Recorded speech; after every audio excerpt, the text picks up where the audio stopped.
to your badges. I was going to say they're doing photos. Where is General Hyder and General Richmond sitting? In room 19, it's our distinguished visitor room, and they're going to sit in the front row. Do you know where they're sitting? Are you having a site for leadership for Edwards folks, or how are you?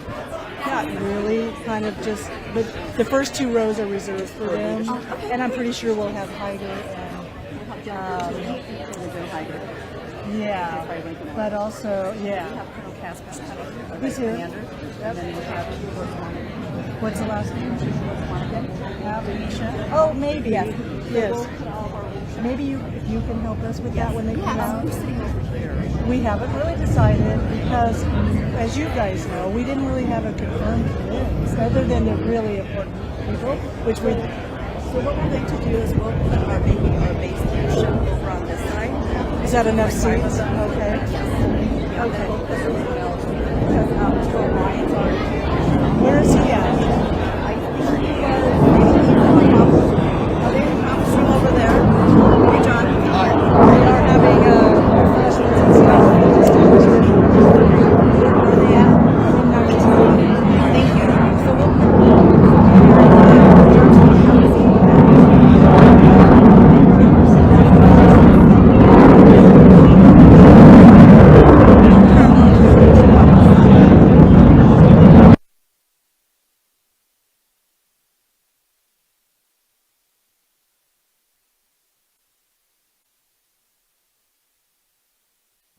Introducing yours? Oh, no, okay. Okay, perfect. I wanted to see what the, and you said he's in the Check. Well, just Check. our distinctions. Oh, I see, yes. Okay. We've got a little special stuff for them. Yeah, if there's anything special, I'm going to try and get photos of that for the district.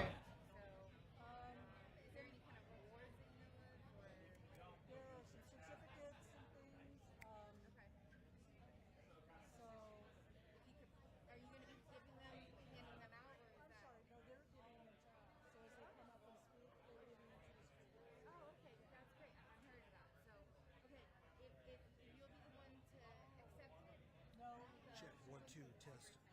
Testing 1, 2. Want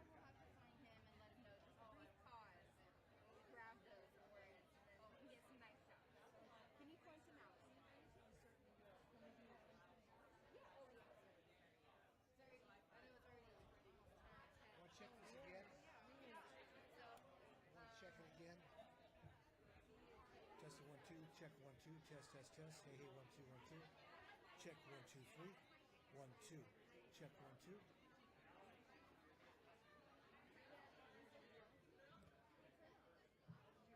Test 1, 2, 1, 2. Check, check, check. Test, test, test. 1, 2. It's lower. Yeah, because I had to change the sensitivity because it was all worry. You guys keep talking. Keep talking. Check, check, test for video. Check, check, check. You can hear it? Okay.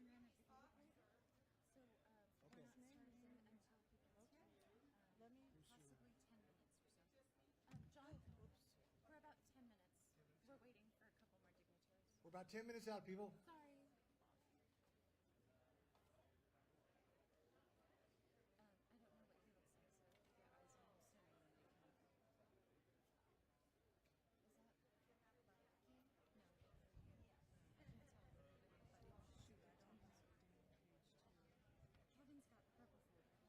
No, but I have.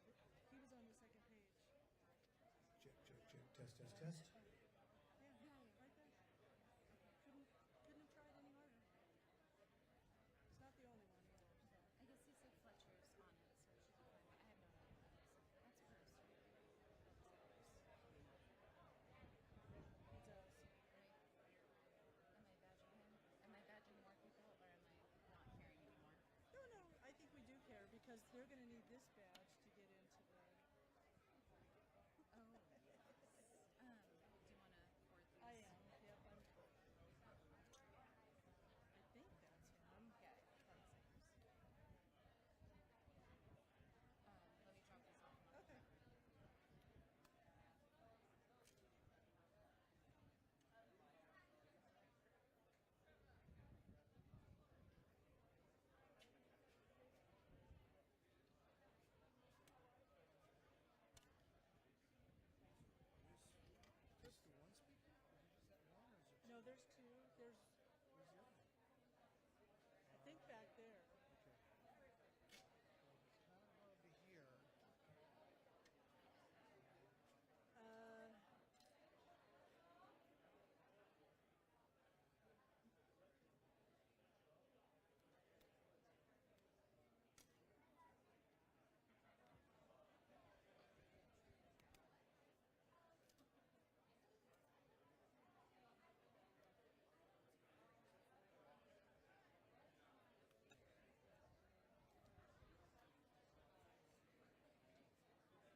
test, test, 1, 2.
check, test, test, test. Check, check, check, test, test, test. Mic check, mic check. Test, test, test. 1, 2, up a little higher. Check, check, check, test, test, test. 1, 2, 1, 2. Mic check for video. You guys can keep talking. Check, check, check. Test, test, test. Test, test, test. 1, 2, 1, 2. Check, check, check. Okay.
Well, we tried to get all the fences are coordinated, like single fence rows and so on.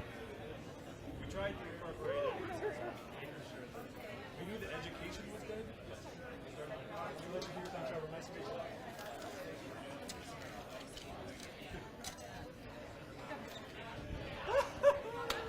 Waiting for it. Did we tell Hiker? Oh, yes, no, let your nose. He's the one that got the balloon out first. Ben, right, he got pulled over for speeding. By Odd Edwards? What, that detail that Fletcher knows. Sorry. So at this point, we're not waiting for him. And like, so we're not waiting for him, right? Because That it's was not a awesome. gate issue, it's a speeding issue. I almost think we should, I don't know, I'm afraid we do not have. Hey! You look great! Great light. Maybe we should move the Queens back. I think we'll be okay. All right. Still set? And nobody's going to complain about the Queens because Right. What's that? the seating for the Queens.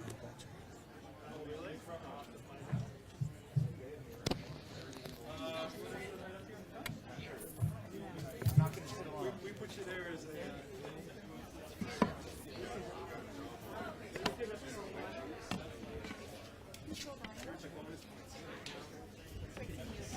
Likewise, thank you for your hospitality. Oh, I moved you. no, you do whatever you gotta do. Because we're streaming live from this little microphone right here. I can put You it. do like Yeah, we can do it wherever. I can even put it right back on the you're, phone. you're fine right there, sir. Okay.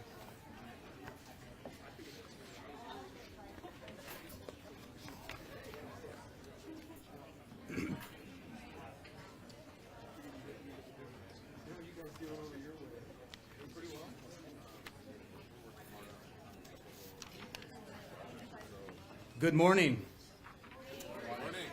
My name is Kevin Cordes. I am the district superintendent for the Muroc Joint Unified School District. We would like to welcome all of you out today. We planned this event not knowing what the weather would look like, and knowing where we are with the winds and the heat, we built this to be divided into two parts. So I'm just going to explain the general layout for today's ceremony. I will have a few remarks in just a moment. Following my remarks, we'll be pleased to hear from Mr. Patrick O'Brien, who is the director of OLDCC. We will then be pleased to hear from Brigadier General Matthew Higer, the 412th Test Wing Commander. After his remarks, we will then go over, we'll turn our attention in this direction to your right, my left, and we will have some students, some of our Edwards Queens that are going to cut the ribbon for us, which will open the school. And then we will all go on a little walk. And we're going to leave the heat, and we're going to go to the new Performing Arts Center, which is a short distance from here. We're going to go inside the air conditioning, and we'll finish the balance of the program there. So looking at today's weather, we might have been able to pull it off, all of it out here, but We built this to be that way, so that's what we're going to do, okay? All right. We have some people that we're going to be recognizing today. Let me just say, first and foremost, when I read these names, my last name is Cordes, C-O-R-D-E-S. My mother never said it correctly. I'm Cortez. I don't know how many lands that I have liberated. I'm Cordes, so when I butcher your name, please forgive me. I love you dearly, and I'm in the same camp as you. Our names just are difficult to pronounce. Good morning, staff, families, educational partners, and guests. We welcome you to this ribbon-cutting ceremony to celebrate the construction of Desert High School, as well as the completion of our TK through 12th grade learning complex. I'd like to recognize the following distinguished guests in attendance with us this morning. We have with us from our school board, Mr. Sherman Burkhead and Ms. Teresa Davies. We have, and let's do this. We'll applaud at the end. It's the easiest, okay? No particular order. This is how they were written down. So if you're further down the list than you liked, it wasn't anything personal. Brigadier General Matthew Heiger, Commander of the 4th 12th Test Wing. Mr. Patrick J. O'Brien from OLDCC, he is the Director. Ben Chida, Chief Deputy Cabinet Secretary and Senior Advisor on Education to Governor Newsom. Jake Lopez, Congressman McCarthy's Office Representative. Pamela Ballack, District Director, Office of Assemblyman Tom Lackey. Lisa Silverman, DGS Executive Director. We'd like to recognize Michael Watanabe from DGS as well. He's the Chief Program Service Office of Public School Construction. He's not able to be here with us today, but we did want to recognize him. Amy Tong, Secretary of Government Operations Agency. Colonel Jason Blecker, MSG Commander. Major General Evan C. Deerting. James Judkins. Sig Shashiri, Program Director, Construction of Office of Local Defense Community Cooperation, who recently retired but was our program manager throughout this project, and we are grateful that he and his wife can be with us today. Bruce O., PBK WLC, Principal Architect on this project. Juan Reyes, PBK WLC Project Manager. Mike Woods, CPM Senior Project Manager and Principal for California Professional Management. Andrew Galbraith, who is the construction superintendent over this project. Daryl Van Dran, CPM Principal. Paul Bonacorsi, CPM Principal. Rick Vanderheide, Technical Director from the City of Lancaster. John Mindenborough, Associate Superintendent for KCSOS. And we have with us today our Edwards Queens. Tiny Miss Edwards 2022 is Olivia Dyer with her mom Lindsay. Little Miss Edwards 2022, Elise Covell with mom Jennifer. Young Miss Edwards 2022, Danielle Genazzo with mom Chantel. And Junior Miss Edwards 2022, Haley Shortzer with dad John. Now, invariably I have missed some very important people here today. Please forgive me. We have a lot of people that we should be recognizing, and I'm sure that others will mention some folks as well. I am not the only superintendent who was on this project. This began with Ms. Loretta Gibson. Dr. Michael McCoy came along, and he picked up the ball and kept going, and they handed this to me, and all I had to do was not mess it up. Now, the Muroc Joint Unified School District holds a very special place in my heart. My wife, Allison, is from here, born and raised in this area, right in North Edwards. Her father, Michael, spent his entire career at AFRL and retired there. Her mother retired from the school district as a secretary. She and I moved here in 1999 as newlyweds when she accepted a teaching position here at Bailey Elementary School. During our time here, I have worked at every single school site, including Bailey, Branch, and Desert. I started off as a custodian. I was a maintenance guy. I was a groundsman. I taught at every one of these schools. I was the principal at all of them, except for Bailey, because I closed that one down and combined it with Branch, so kind of had that one. I was a principal at Desert 10 years ago. The graduating class from that year will celebrate their 10th year anniversary this year, so I'm feeling as old as somebody told me I looked today. Thank you, Donnie Hughes. I say all that to say that I know the facilities. I know the schools. I painted nearly every square inch of these schools. I cleaned every restroom, every classroom. I repaired the buildings as needed. I understand in a very, very unique way how much we needed to address our facilities. Now, unfortunately for the district, the responsibility to renovate schools to the extent that we needed or to build new schools traditionally falls on the local populace. You do that through bonds and different things of that nature. Our local population did not have the bonding capacity to build these schools. No way. They did not have the bonding capacity to even meet the 20% match that we needed to find. And from the district, I'm one of the few administrators that's left that was here from the very beginning. I've gotten to watch this entire process unfold. Now, thankfully, the Public Schools on Military Installations program, through the Office of Local Defense Community Cooperation, formerly the Office of Economic Adjustment, we've been in this so long that names have changed and people have retired. They provided 80% of the funding for the schools that you see today. 80% of the funding came directly from them. The remaining 20% was paid for with numerous state grants. Now, for me, there are three key components that we owe every single child and family that attends the schools in our school district. One, we owe them a highly qualified staff. Two, we owe them a robust educational program. And three, we owe them facilities that provide a safe and appropriate learning environment. For several years, we have carefully worked on our hiring practices to ensure that we provided the best staffing available to us. In our remote location, that was a problem for us historically. We also are one of the lowest funded school districts in the state when you look at per student funding. The district receives little supplemental monies and no concentration funding. So expanding our recruitment globally, working with our military family members who move here, and building a culture that attracts local talent have made it possible so that we can say we are able to fully staff. In regards to our military family members who come to us with out-of-state teaching credentials, we look forward to the day when their credentials may be recognized by California to assist us with our statewide teaching shortage crisis.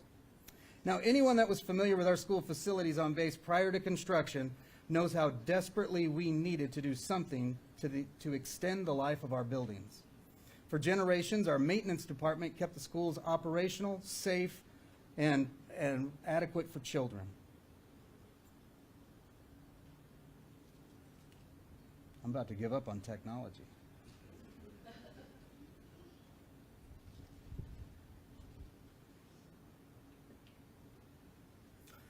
But when your facilities were designed and built during the Eisenhower administration, you can only go so far with what you have. And at some point, these facilities needed to be replaced. They needed significant assistance. But buildings are not enough. We are grateful for these facilities. They are amazing. You will all have the opportunity today to walk around and get to see them, but that is not enough. Having the right staffing is not enough. Having the right facilities is not enough. You need all three components. For the learning that takes place in these buildings must prepare students for college, career, and to take over this world and to run it for us. We will never have it forever. We need to prepare the next generation to take over for us. To that end, in addition to our expanded AP programs, our dual enrollment college course offerings that we offer, we are proud to talk about and pleased to announce that not only do we have an A&P program that is unique in its own right, one of the very few in the state of California, and the only one that we're aware of that directly partners with the United States Air Force in a partnership teaching children on how to prepare for that particular career field. We are also very excited to announce a new CTE course offering that will be the first of its kind to this extent in the nation. Desert High School will soon be offering a rocketry program. We'd like to express our gratitude to Mr. Foster Standback for his extreme generosity and commitment to this endeavor and to the students of Desert High School who will directly benefit from this program. A few weeks ago, we had the opportunity to go out and see a rocket launch. It was a competition with several universities, high-named universities. Our students at Desert High School will compete with those students in the very near future. We have the personnel that can take it over. We have the facilities to run it. We have the financial backing and the support and the partnership to make that happen as well. We had folks from AFRL on Friday come down and meet with us in a collective group to sit down and talk about how we can make this program a reality. That's not all that we offer. We have so much to offer students. I am so proud of these schools. I'm a military dependent from childhood. In 1990, my dad was stationed at Fort Polk, Louisiana. He was assigned in the Sinai Peninsula when the first Gulf War broke out. He was gone for a year.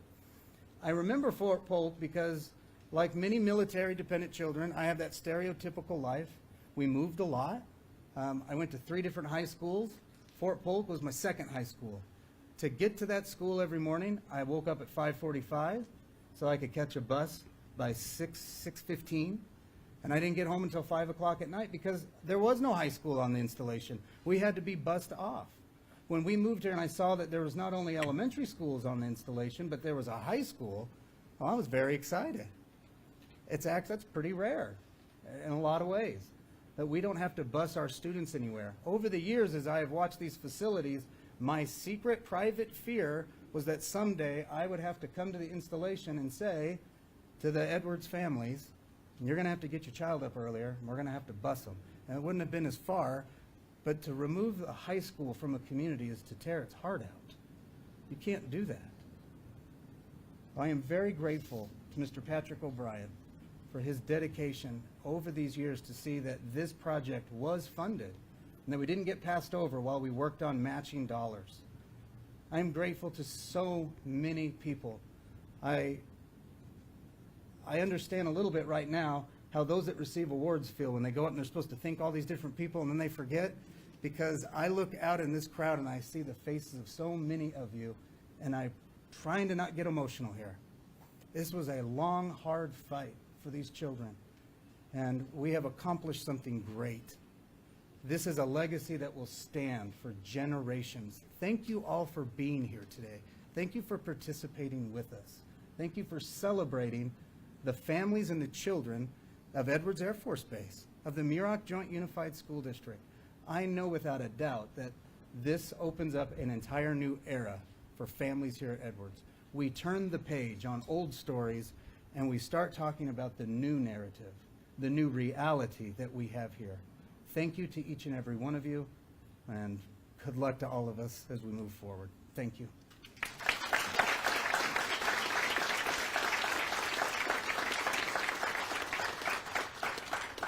We'll next be pleased to hear from Mr. O'Brien and then from General Higer. Sir.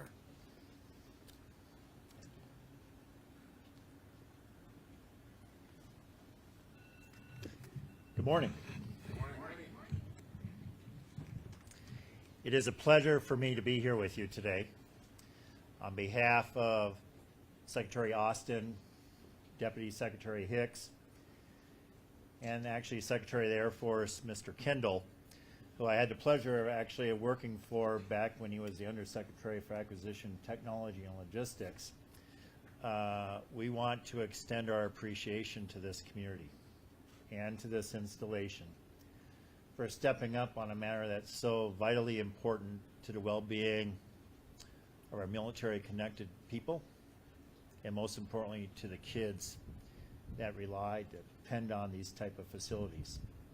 So I also would like to speak and express our appreciation to the command here, General Detian, your spouse, an alumni of this facility.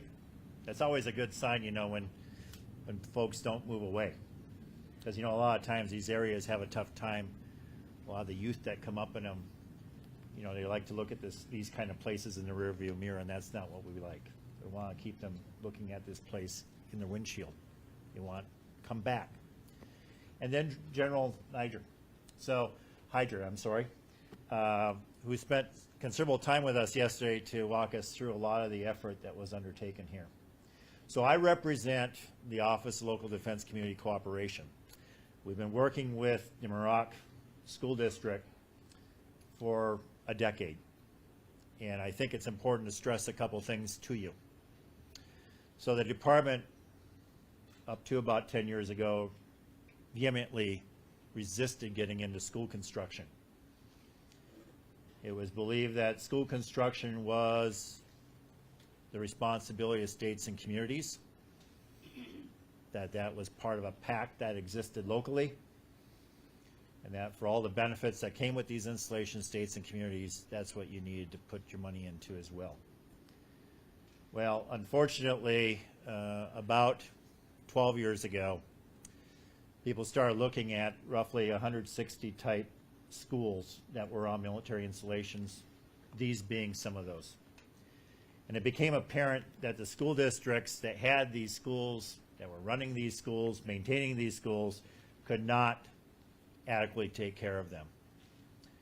And the Pentagon struggled because they recognized with our Secretary, then Secretary Gates, how can we be sending our men and women into harm's way and have them worry about the education, about the facilities, about the community that they leave behind while they're fighting for our nation's security. And that message resonated with a lot of people. And we were asked if we were tasked with developing the program, could we? And we said, yes, we could. And so about 10 years ago, we invited several schools to Arlington, Virginia to include Muroc. And they were challenged. We said, look, you're the first ones out of the box here. Failure is not going to be an option because what you do here is going to really dictate what happens with the rest of our facilities, with the rest of the schools, with the rest of our kids. And we're not going to let you fail. But there was a challenge. And they accepted that challenge, and I have to say the hardships here were extraordinary. But what I'm now representing is a $2.5 billion program today that's taking care of the education of over 15,000 kids annually across many of our installations. And that program continues to grow because either conditions or capacities of these schools are not what they could be or should be. Now, specific to Muroc, this wasn't easy. We're out of the box. And Muroc didn't have 2 pennies to rub together to meet $3 a need. They still don't. That wasn't lost on anybody. And I made a visit out here, and we took a tour with Trevor Walker, who's still with the program. And as I was walking around and I was hearing what they were thinking about, it's like, you guys got to shoot higher than that. And the response was, we don't have the money. And we said, you know what? We can't let the money stop this from happening. If you don't have the money, we'll have to work with you to go back to the state of California. So, as was pointed out by many people here, we don't build installations because of their urban locations. We build them because they're isolated, they're rural, hard for people to get to, hard for people to come after, and what we do, we'd like to keep within the fence line. And so those were ingredients that just made this project very difficult. And then on top of that, we ended up with several schools here. And when you take a look at Muroc, you got 5 schools over hundreds of square miles of distance, and you heard the superintendent talk about we don't have a tax base to even support a bond. And it began a multifaceted effort with the state of California stepping up. I can't speak enough to the state's efforts. Both the folks that are here today, as well as their predecessors, we ended up cutting some teeth. The state architect review. The what? That adds time to the schedule. It adds potential cost to the schedule. How do you come up with match? Well, I testified before a state equalization board. What's that? I won't get into what that is. You know what that is. I also went to testify before the legislature. I can also tell you that the program, after it was enacted, we got language that would enable us to skip over schools if they could not come up with match. And I got calls from folks advocating on behalf of other schools, from very strong people who said, I understand you could skip over a school here to take care of somebody else. And I said, yeah, I could. That might feel good on one level, but it's not going to take care of the kids up at Edwards. And so we committed to making this work, not just to the school district at the orientation, but to walking the walk with them throughout. And the facility, you know, you heard when it was built. I saw a lot of things here that, you know, I come from a rural area to start with, and it was tough to see. And you had parents reluctantly thinking about, do they want to send their kids to this base just on the condition of the facilities? It was unacceptable. And so our staffs with the state took on the mantra that we just could not afford to fail. And so with time, it took 10 years. And, you know, I tell everybody this is not it's not a sprint, it's a marathon. We got through the marathon. And, you know, I've only attended a couple of these because of how important they are. This is important. This is important for several reasons. First, it's the first real complex that's been completed for our program. Second, it's a major accomplishment for the Air Force. It's an accomplishment because this is a gem. This is the country would be very bad off if we lost this facility.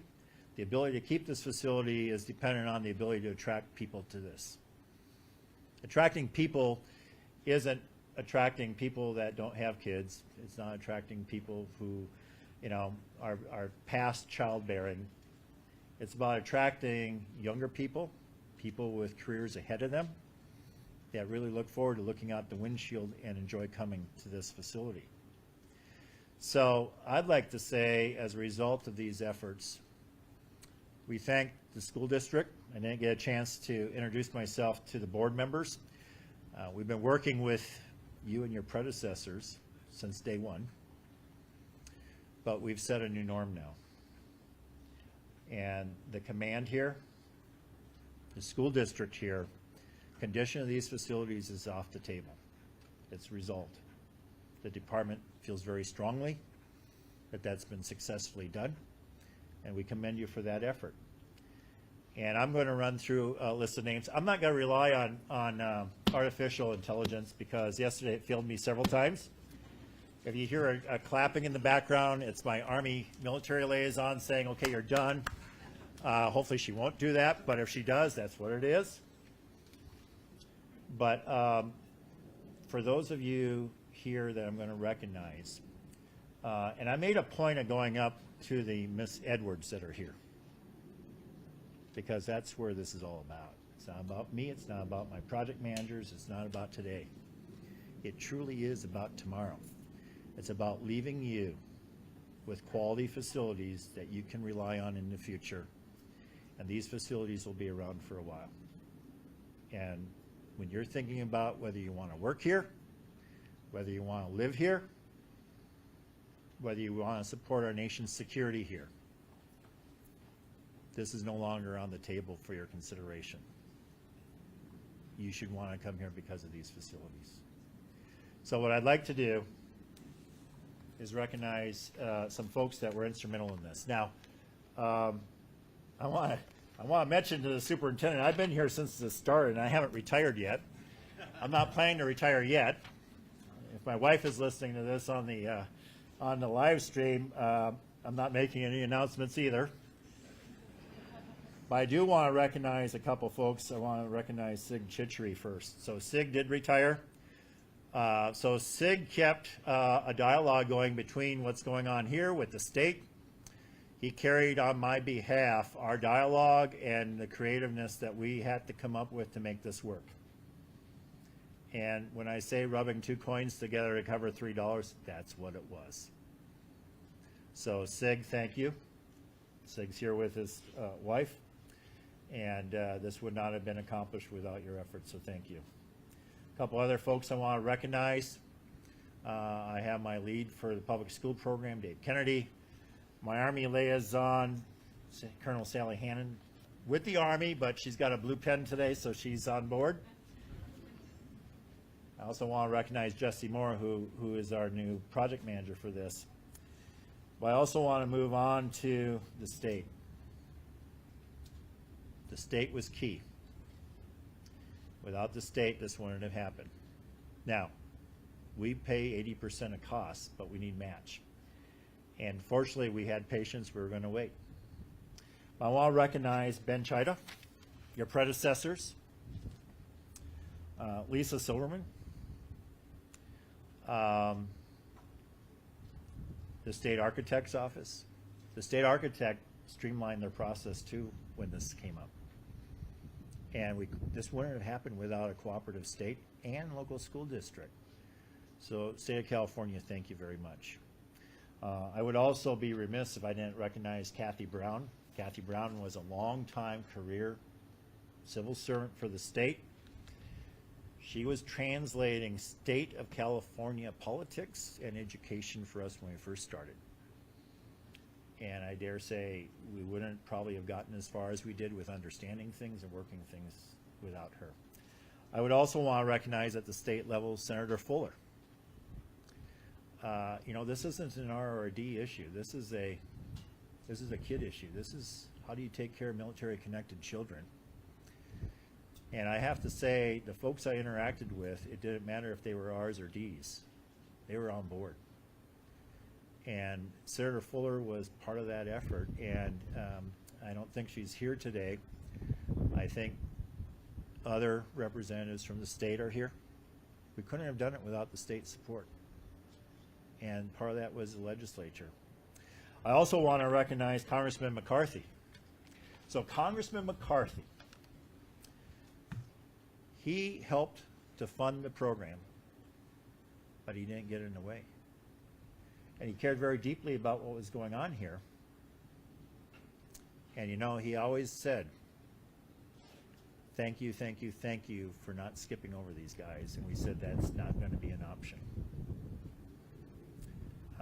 But I think the program in its early days would not have made it without Congressman McCarthy's support also.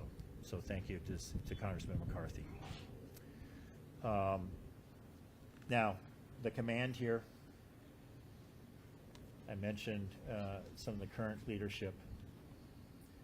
The command here at the time, we broke all kinds of paradigms.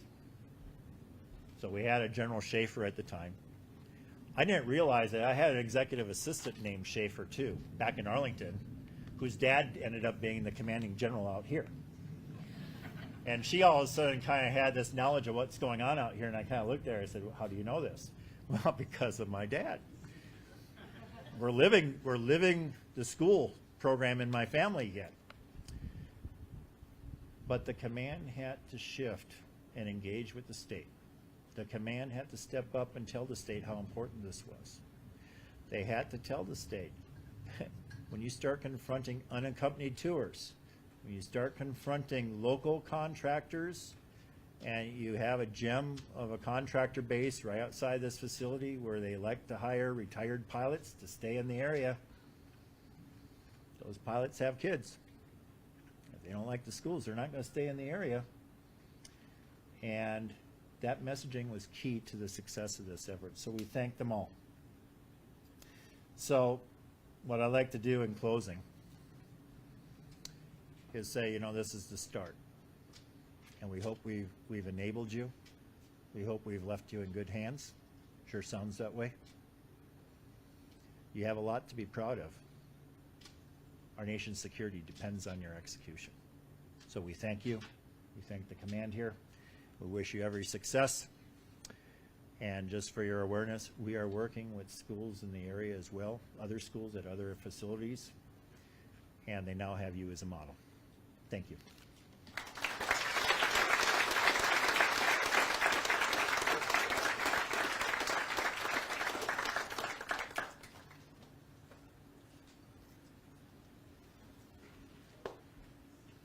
Well, good morning, everyone.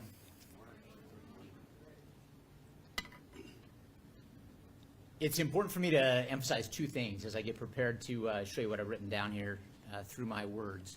The first thing is that, no joke, we did not coordinate talking points between Mr. Cordes, Mr. O'Brien, and I, but you're going to see a theme up here, and there are a couple themes that I'll foot stomp and I'll highlight. One of those themes is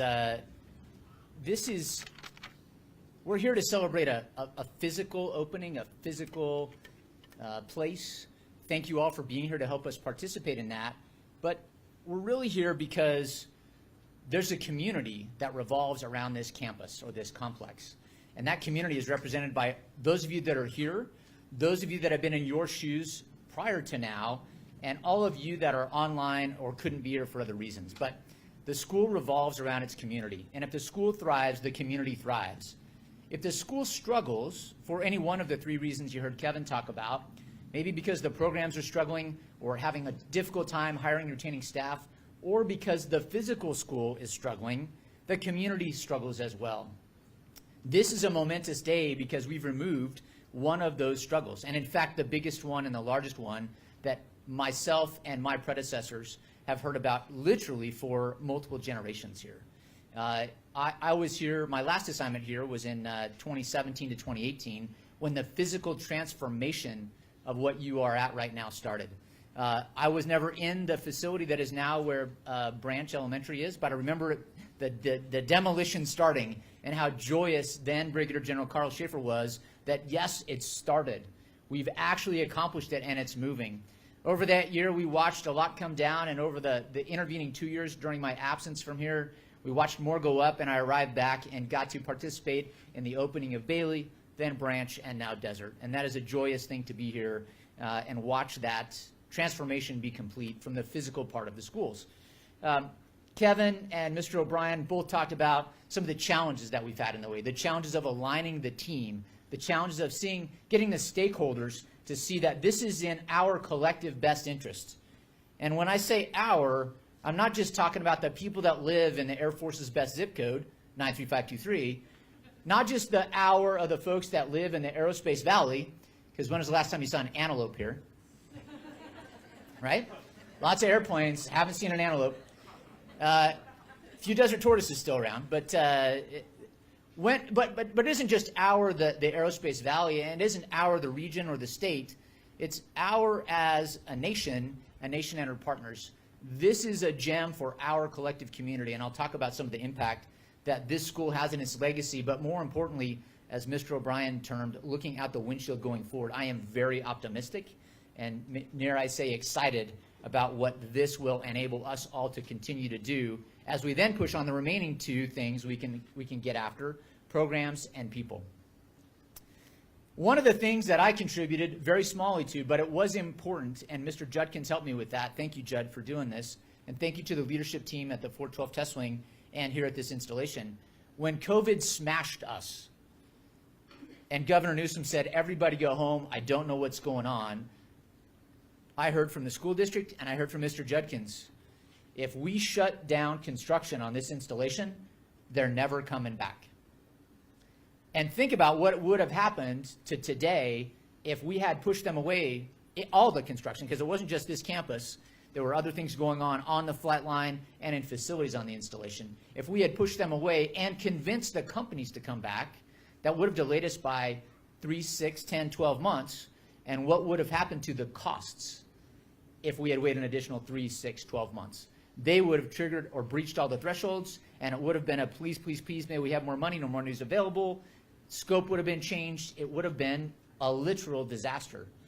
So how do we, as an installation, hold true to the intent from the governor and the requirement to protect the installation, but yet the folks that are doing construction stay here?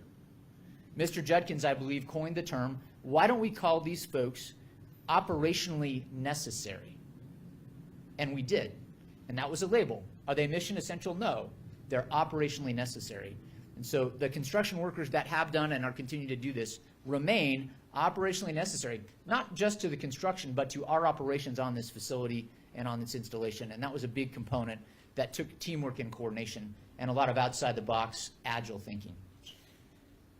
Muroc Joint Unified School District has a very long history of support to the national defense of these United States and our partners and allies. I started hearing about the contributions that were made to national defense when I heard stories from my senior leaders about what they observed and how it inspired and motivated them when they were students in previous years. The oldest or longest vignette that I heard was from then Colonel George K. Levi. He was my commandant when I was a student at Test Professional School in 2003, and he relayed as a grade school kid here in the 60s, 70s, how they would actually stop school and everybody would line up and look at Rocket Ridge and watch the rockets go off. And that was the moment, that was the event that he knew he wanted to be a part of this bigger Air Force. He graduated from the Air Force active duty as a colonel. He then went on to be an SES, and he is now contributing to national defense as the Indo-PACOM J-8, fighting China from Hawaii, but he's fighting China. That's one example of the impact that this school historically has had on national defense. Another family with a long history of impact to national defense is literally seated next to me up front here. General Durteen promised to bring his Desert High football uniform to home football games, Kevin. So we'll make sure we hold him to that. But it wasn't just General Durteen, then a high school student, but he has a brother that's an alum of here. His dad contributed to national defense as an active duty member here at Edwards because of these schools. A third family that I'm very familiar with is our current Test Professional School Commandant, Colonel Sabrina Pabon, an alum here of Desert High School. Her dad is a retired senior NCO, I believe, chief in the Air Force, and she also attributes her wanting to stay involved and participate and move forward the cause of national defense because of what she experienced in these schools and in this community. And the list goes on and on and on and on of the impact the students from these schools have had to our national defense. But it isn't just the historical looking back or in the rearview mirror, it's the looking forward. We have folks here that are literally contributing to national defense today that are enrolled in schools here. Kevin mentioned the partnership that the high school specifically has with the 412th Maintenance Group, where we take folks that are juniors and seniors in high school and we actually put them in the industrial facility safely at the maintenance group and let them actually work on stuff that makes airplanes fly. They're not on the flight line, they're just off the flight line in those shops. They are contributing as students at Desert High School to the flight line operations at Edwards Air Force Base today. Our hope is that a few of those folks are going to say, this is really awesome stuff, and this is fantastic technology, and I want to stay. And that builds the community. Again, the community revolves around its school. Tomorrow and into the future, how many more kids are going to be here and get excited about STEM because they see what's here and they are infused or inspired by our Starbase program, which is a DoD STEM program, by our Air Force STEM program, which is very resident here, by tutoring with engineers and actual rocket scientists in a math tutoring program that we actually have here today. Who knows what that future looked like? But I am confident with no shadow of a doubt that students here at the entire complex, TK through 12, are going to continue to contribute to national defense because of these schools. So that is precisely why schools are my clear and unambiguous #1 priority in the installation, because of the community. I assert and have said to many of you, and I'll say it again, we can fix and address every other complaint, concern, gripe, everything else about quality of life. But if the school isn't up to what parents and students expect or need, none of that else is sufficient. It's important, but it isn't sufficient. The school is both required and it's mandatory, but by itself it isn't quite sufficient. But it's a huge step in the right direction there. Now let me give you an example of how this school and the capability that is being generated within in the intellectual and human capital of our kids bleeds into my other rounding out my top 3 priorities. I've already said it, and I'll say it again and again. This is the best zip code to live in the Air Force, 93523. If you are seeing this online, you have been at Edwards in the past, but you haven't been here in the last 6 months, you can no longer talk about, quote, the schools there. You have to come here and see them again and visit them again, and you will be floored, as I have, on the capability that we've baked into the physical schools.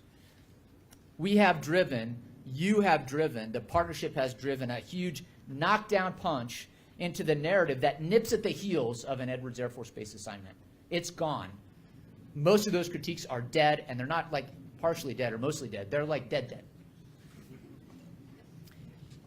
Again, if you haven't been through the campus in the last 12 months, when you get here, go to the Performing Arts Center, as we are going to do after this ceremony. Visit the libraries, yes, plural, that are here on the campus.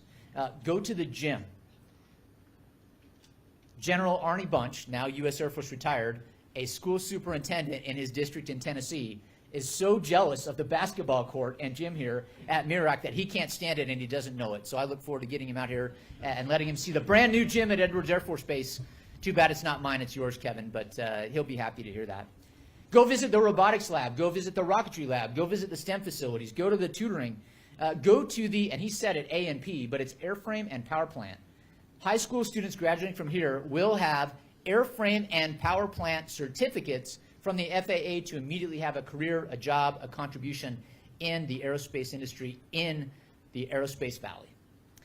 They also have a flight simulator here where we're also going to start to take a bite or a nip at the airline pilot shortage or the pilot shortage in general that plagues and holds back our nation as well. And those are just 5 or 6 of the examples that this place and this facility and these programs are contributing forward to this community. Now, if you are unaware of the partnering that this school and this community enables, let me rattle off a couple. Kevin's mentioned a few. The partnering, intense partnering dedicated to the benefit of the students is with Cerro Costa Community College. Dual enrollment. Graduate from here and have a whole bunch of college credits. And in theory, you could run an associate's degree as well through Cerro Costa. Huge partnering and a huge capability there. Kevin mentioned AP classes. I've already mentioned the partnership with the maintenance group. I have not mentioned the partnership. If you're not into the whole tech geekery stuff, but you're interested in the people part and the growing and raising of kids, we have a partnership between the school and the 412th Mission Support Group, specifically the before and after care facility in our Force Support Squadron that allows folks to, as a senior, help work with and grow and educate your generation before and after school. And then they can see if that's something they're interested in, primary education or not. That is technology or that is education and training that isn't available in any other partnership to my knowledge or in my experience. We have a whole bunch of volunteer tutors that come from the Rocket Lab, that come from the wing, that come from other places, and I've already mentioned DoD Starbase, which is another leading edge thing across the Department of Defense. And last thing, my number 3 priority is the recruiting and retention of airmen. And when I say airmen, it's a big A, capital A airmen, not just those that get to wear a uniform like mine or the OCPs in the crowd, but that get to wear uniforms literally like almost everyone else attending here. The civilians that are a part of our big A airmen team. And I would also include contractors in that.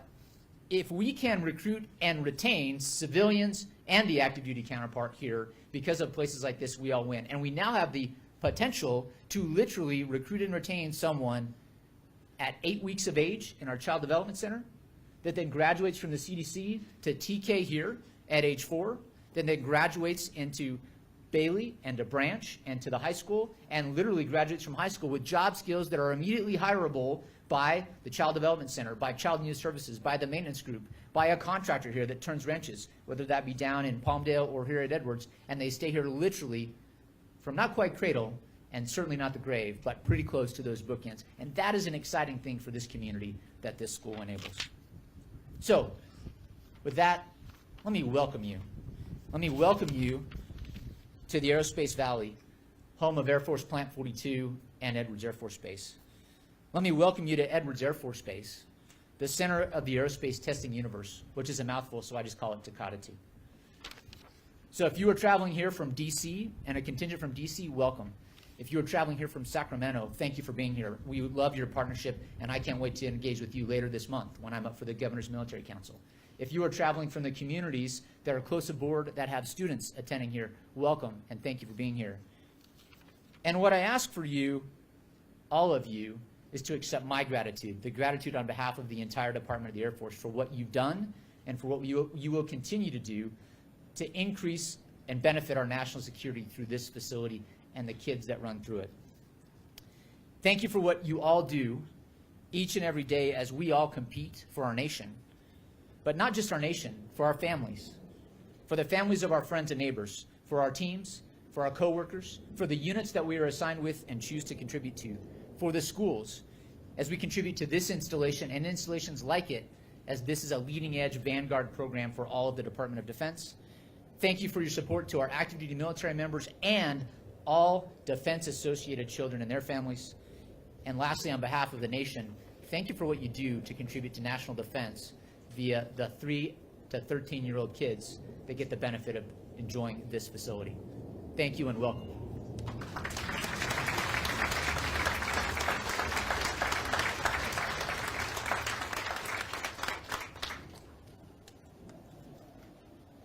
For the record, I was talking about SIG. Sorry about that.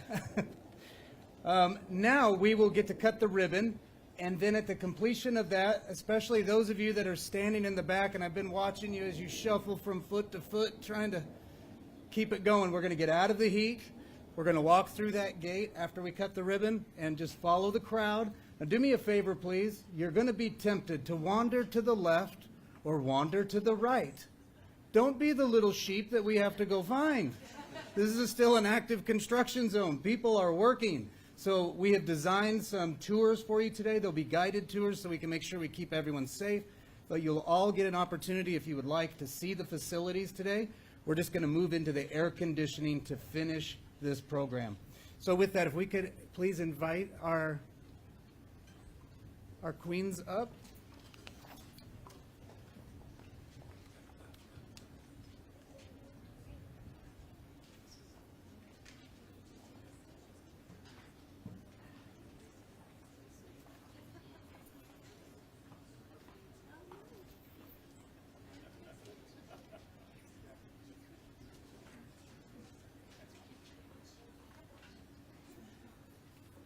All right, we're going to count her down. We're going to go from 3, 2, 1. Are we ready?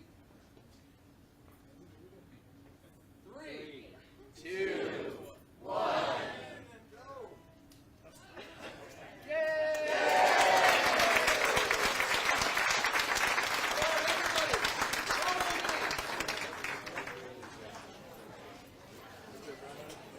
Sir, you guys turned around at the gate.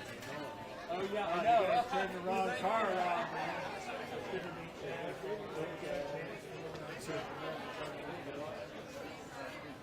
That was good. Well done. Yeah, I'm gonna sit back.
With every test that is being performed at Edwards Air Force Base, there is data being collected.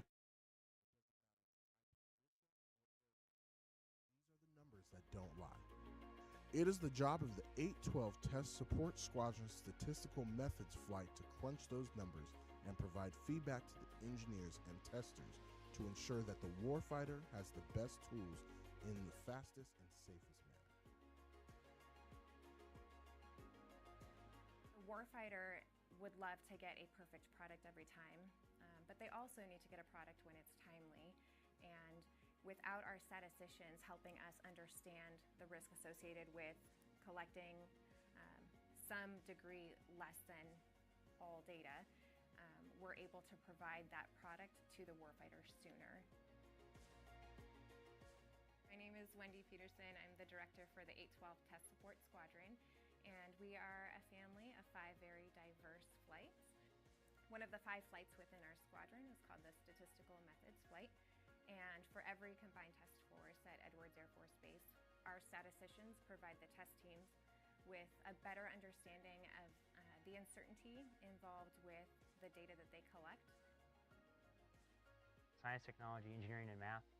We are doing a lot of, the core thing is applied engineering. We are integrating systems onto aircraft, or we are testing brand new aircraft and determining sort of what is the edge of their performance. How well do they work? How fast do they fly? How far can they go?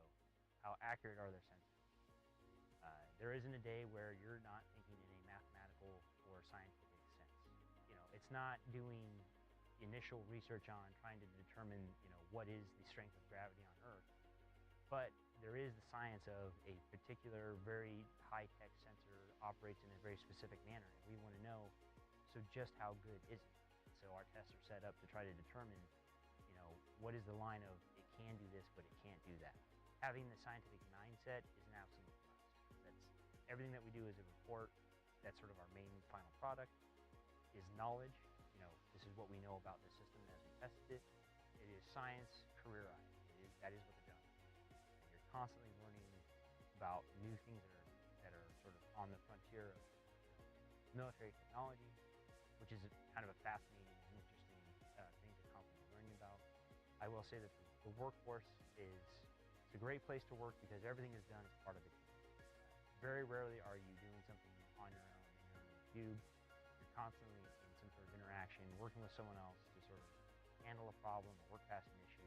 There's a strong sense of teamwork. People think statistics, they just think numbers, they think nerds, they think spreadsheets. In one sense, yes, that is true. But statistics is never in a vacuum.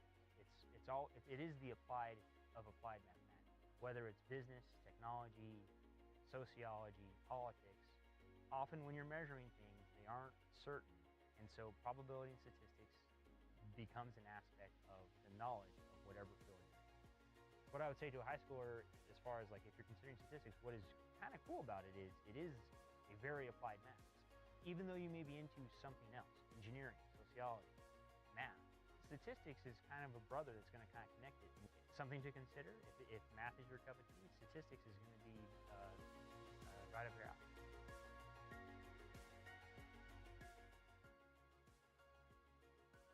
It's a privilege to serve and support the members of the 812 Test Support Squadron who support the airmen here at Edwards Air Force Base, or as we like to call it, Tikatitu.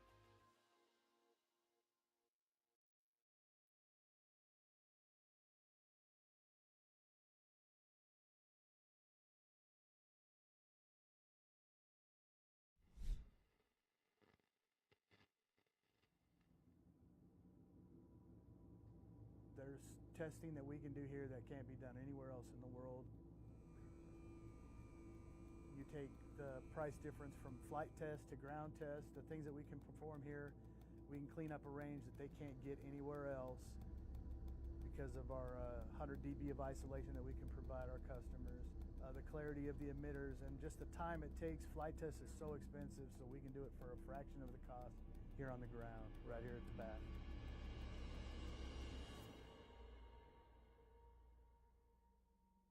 Originally built for the B-1 in the late 80s, the Benefield Anechoic facility at Edwards Air Force Base is the world's largest anechoic chamber. One of the unique characteristics of this facility is its 80-foot turntable in the center of the chamber space. The original setup of the turntable was Rockwell built this unit here, or this building rather, here for the B1, and the purpose of the turntable was just simple rotation. So at that time, the turntable as it's configured now was perfect for that. Newer age aircraft, more GPS tracking than we used to use now. So now we need to be a little more precise, and we need to have more repeatability on certain angles. And as a turntable sits, we can't perform that. So we're going to upgrade the controls on it. Essentially what that's going to do is it's going to allow us to have more repeatability on certain angles. And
Waiting for my thumbs up and the kickoff. It's kind of quiet still. Is it kind of quiet still, Kyle? Say. It's always nice to have somebody in the crowd. Is that better, Kyle?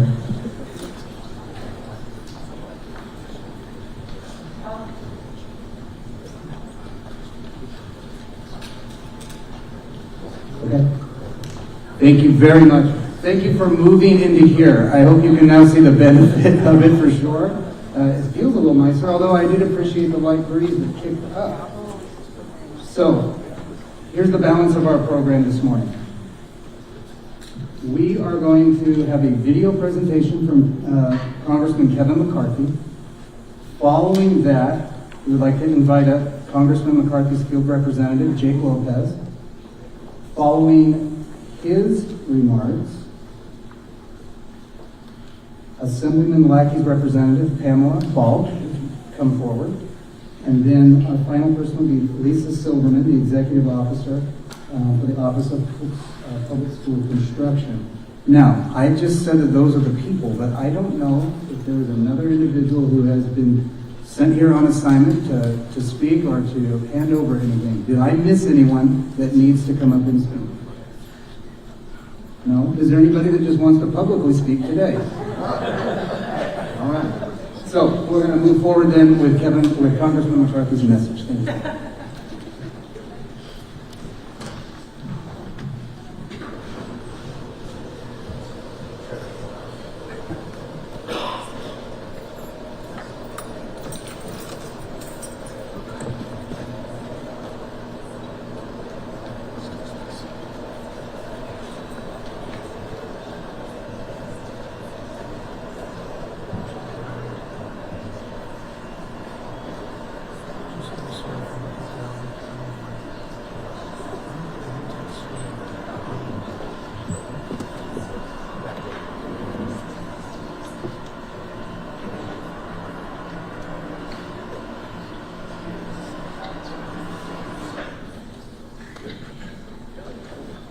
Congratulations to Branch and Bailey Elementary Schools and Desert Junior Senior High School on your ribbon cutting ceremony today.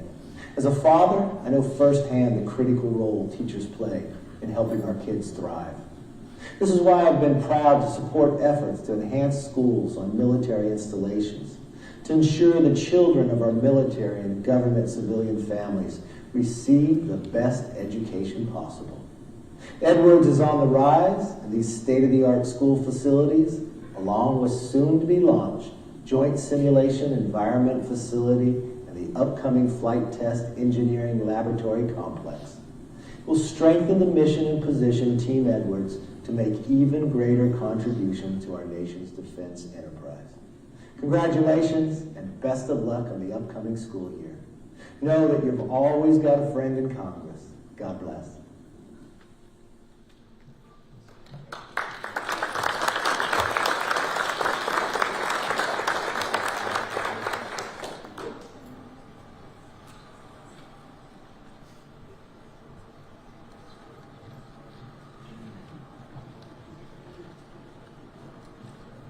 Well, good morning, everybody. I am not Congressman McCarthy, but the longer I work, the hair I have left turns gray, so soon enough, soon enough. It's my privilege to be with you all here today. My name is Jake Lopez. I live in Taft, California. I work in Bakersfield, and I represent Congressman McCarthy throughout our large, rural, and diverse district. I'm here to celebrate with you all today. I want to say great job to our girls, our queens who cut the ribbon. That was amazing. We love celebrating with you all today.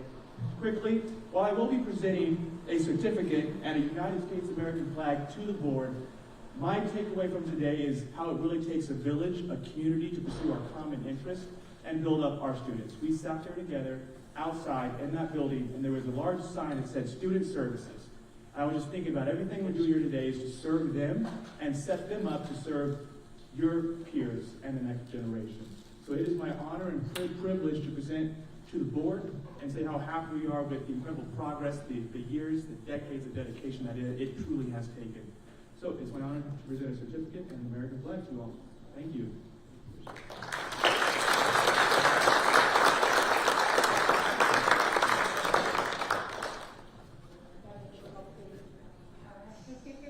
One, two, three. One more for good luck. 1, 2, and 3. Perfect, guys. That was great.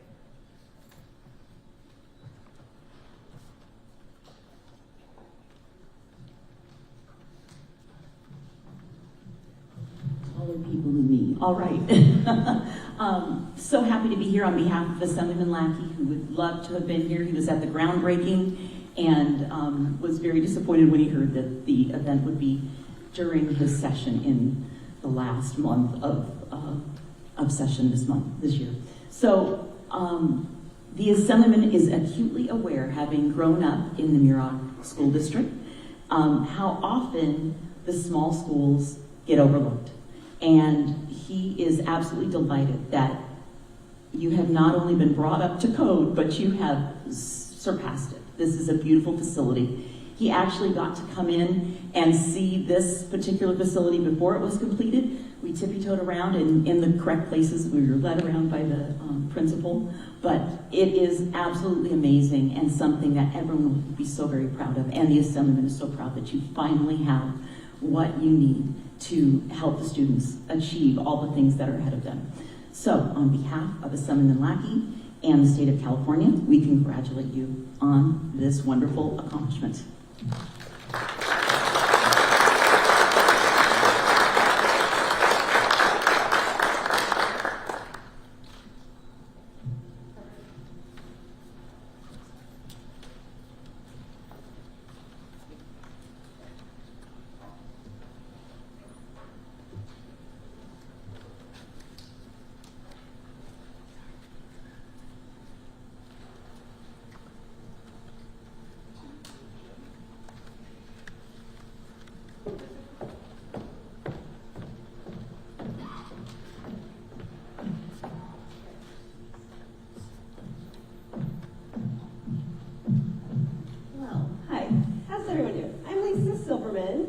And I'm the Executive Officer for the Office of Public School Construction.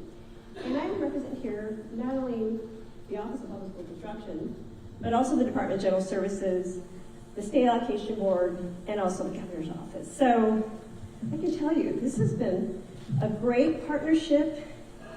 And I was looking at emails just to track how long we've been working together. And I believe it's like 2012. And early conversations, my first visit out here was about 2014, 2016, and I'm so proud of all the accomplishments that you all have achieved. And so on behalf of the Department of General Services and the State Allocation Board, we operate a $42 billion bond program. So $42 billion is provided statewide, and it has been providing funds since 1998. But for the students here, the ribbon cutting event is just the beginning. It also represents the partnerships and the creative thinking, which brings you to this landmark project, or projects, because we had some projects open last year as well. So we really benefit from the partnerships that we have with the Department of Defense and the Office of Local Defense and Community Cooperation for their efforts in recognizing that the military installations and the base schools are vital, not only throughout the United States, but also vital for our communities in California. And I really want to recognize them and support them. We're here to support you and the efforts of these military base installations. And with some heart, we have some, a lot of love for Muroc. And a lot of love for the other base communities as well. So over the years, just want to put it in perspective, this program has provided $40 billion in funds since 1998, and that represents over almost $21 billion in new construction dollars that we've awarded. That represents over 58,000 new classrooms. We've actually renovated over $13.6 billion in modernization projects that represents over 144,000 classrooms throughout the communities in the state of California. So for this project alone, I know the partnership was real, but a lot of creative thinking. Not only there was 7 program grants that you see throughout this site and the site at Bailey Elementary School as well. So in combination of at least over $20 billion, again, as that partnership grows. And so we're happy to be here today to show the success of your community and to wish you all the best. And I see these young children here, and they're looking forward to that new chapter in their life and having a great investment in you, in your education. And also a great investment to the community. And look at these great facilities and what better things that could catapult you into your future and your future education and all the insights and great programs that you all have developed over the last several years. So, and love the stories about how generations have been here. And the military is very deep in my heart. Lots of family members served and still serving. So, hoorah, and you all deserve nothing but the best. And congratulate you and on this momentous occasion. And thank you. Thank you for including me.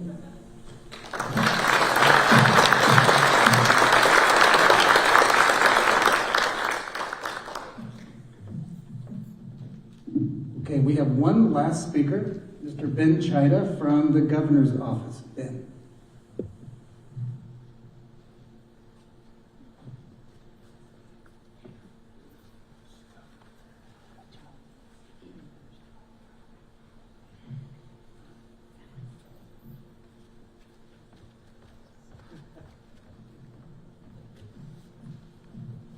I was going to see if I could get away with not making remarks, but I appreciate the superintendent.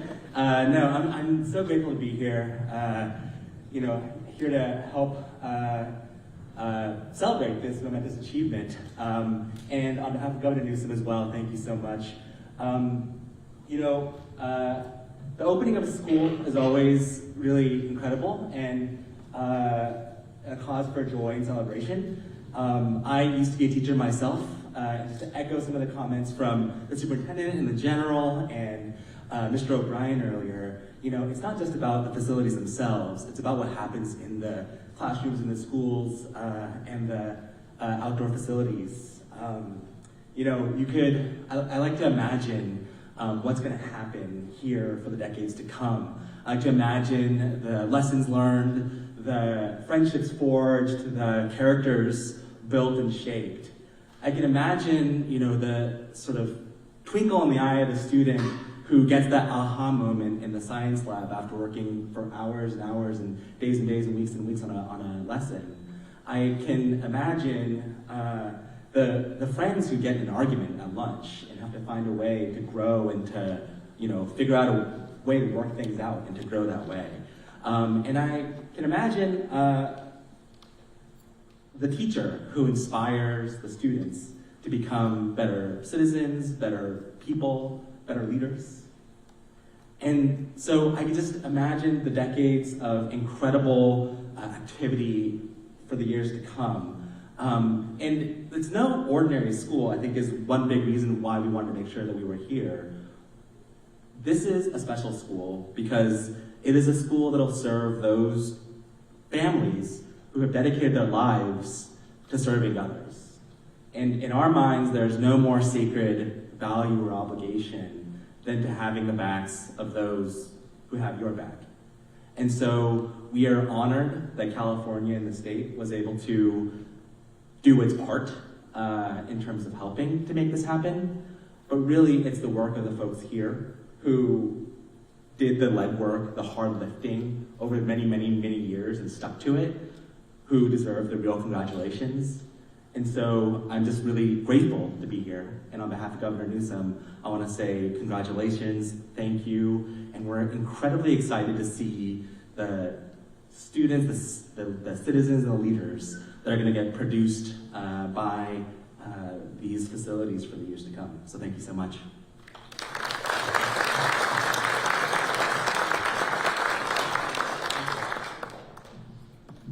All right. Those are the people that are speaking today. So here's what's left. We're going to go see the facilities. Is everybody okay with that? All right. So the very first tour that happened, this will be, in my opinion, in my mind, this is our last tour. This is it. I know that other people will come and we're going to do a lot of tours for people, especially new families as they come in and they want to see the schools. But as far as construction goes, the first one I did and the last one I'll get to do today. So the very first one that we did was 10 or 11 years ago now. I was the principal at Branch Elementary School, and someone came into the school office and they said, there's guys on the roof.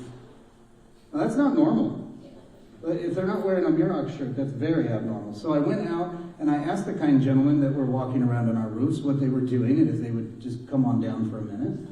And they explained that they were there to rate the school and they wanted a tour.